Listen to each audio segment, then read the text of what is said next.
வேலுண்டு வினையில்லை மயிலுண்டு பயமில்லை குகனுண்டு குறையில்லை மனமே கந்தனுண்டு கவலையில்லை மனமே. வேலுண்டு வினையில்லை மயிலுண்டு பயமில்லை குகனுண்டு குறையில்லை மனமே கந்தனுண்டு கவலையில்லை மனமே.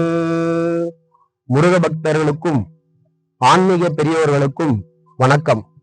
இப்ப சமீபத்துல 6 படை வீடுகள்ல முதல் படை வீடான திருப்பரங்குன்றம், அந்த திருப்பரங்குன்றம் மலை மேலே தீபம் ஏற்ற வேண்டும் என்று மக்களும் முருக பக்தர்களும் கோரிக்கையாக வருடம் வைத்துக் கொண்டு வந்துள்ளோம்.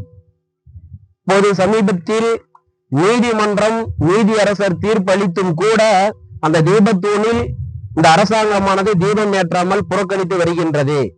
இதற்காக தன்னுடைய ஒரு உயிரையே மாய்த்து கொண்ட பூர்ணச்சந்திரன் என்பவர் இந்த தீபம் ஏற்ற வேண்டும், அந்த தீப தூணிலே தீப ஒளி மலர வேண்டும் என்பதற்காக தன்னைத்தானே தீபமாக மாற்றி தீக்குளித்து கொண்டார்.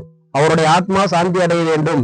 அதனால் வரக்கூடிய பிப்ரவரி 23ஆம் தேதி திங்கட்கிழமை கிராமந்தோறும் பட்டி தொட்டி எங்கும் தமிழகம் முழுவதும் அனைத்து முருகர் கோயிலிலும் கந்த சஷ்டி கவசம் பாராயணம் பாடி அந்த முருகப்பெருமானுடைய முதல் படை வீட்டில் மலை உச்சியிலே தீபம் ஏற்ற வேண்டும் என்று நாம் பிரார்த்தனை செய்வோம். ஆகையால் முருக பக்தர்களும் ஆன்மீக பெரியோர்களும் சான்றோர்களும் ஐயப்ப பக்தர்களும் ஆதிபராசக்தி குழுக்களும் மாணவ மாணவிகளும் குழந்தைகளும் குடும்பத்துடன் அந்தந்த பகுதியில் நடக்கக்கூடிய கந்த சஷ்டி கவசம் பாராயண நிகழ்ச்சியில் பாடி முருகப்பெருமானுடைய அருளை பெற்றுச் செல்ல வருமாறு முருக பக்தர்கள் பேரவை சார்பாக அன்போடு வரவேற்கின்றோம். நன்றி, வணக்கம்.